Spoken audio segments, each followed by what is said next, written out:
Jonathan Rose conducted an article called Harmful and Undesirable. And it talks about in 1933 when Adolf Hitler ordered that books who were by Jewish authors be disposed of. That was books in the public schools, that was books in the libraries, and the issue was is that not everybody knew who Jewish authors were. So lots of times, anywhere between 10 to 80% of books were disposed of, just because there wasn't a clear idea on who was responsible for writing the books. During that time, there were raids on libraries and other places where books were held, and the regime came through and disposed of any books that they thought didn't fulfill what they were trying to do. In Kelly Taylor's Censorship Challenges to Books in Scottish Public Libraries, she talks about how there was multiple petitions against censorship that was happening in some of the schools. And legal professionals came in and determined to see if the schools were actually censoring books or what was going on. They determined they were censoring. And so how they fixed that was taking the books and putting them either in different sections or placing them in different areas that was harder to reach. Some of them had sexual content that they believed weren't appropriate for children, so they removed those to areas that they weren't able to access.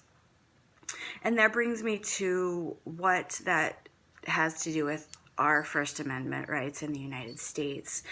Our First Amendment rights are that governments and our government and entities of our government are not able to censor what we read, what we listen to, that we have the right to petition if we feel that the government is doing that. We're allowed to assembly in groups. And the examples I've given before are censorships of books. The government in Germany believed that they had the right to allow people education to only what they seemed was necessary. The issue with that is that lessens the ability for people to make educated decisions, and it doesn't allow world views of what's going on in the rest of the world, which is essentially what they wanted to do. The example I gave about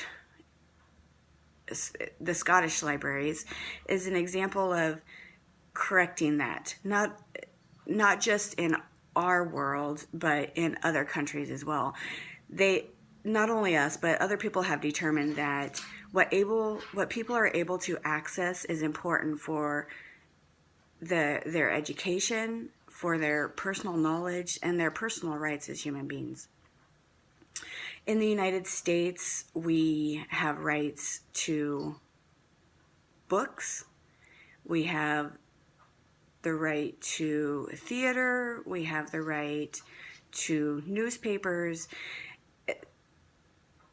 And that is not the case in every situation. North Korea censors their country and the books and the material and the media and the data that they're able to access because they want their people to think in a certain manner. And therefore, reaching out to access that information is illegal in their country and is punishable upon the law. There are some issues when it comes to all of our legal responsibilities, though.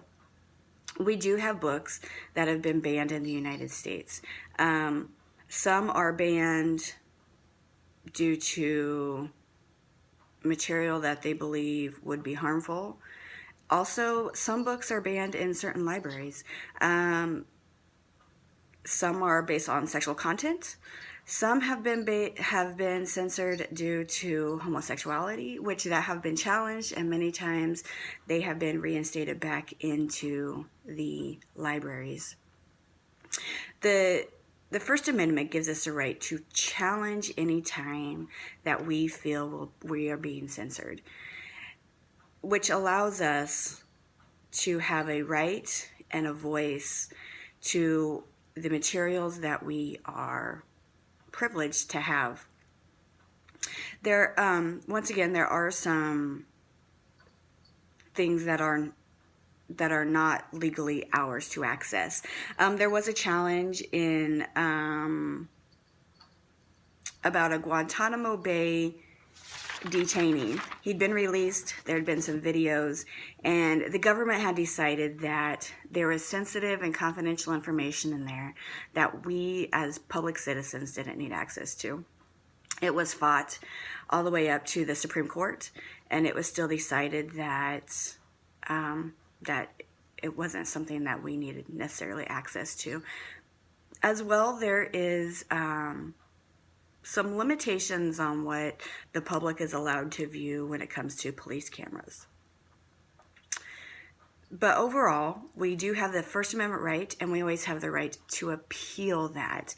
And the laws determine that we can go to the court system, and that we can have a hearing, and that we have a right for someone else to take a different look at that and determine if what we feel is right, which is part of our First Amendment rights, and it's rights to us as public citizens.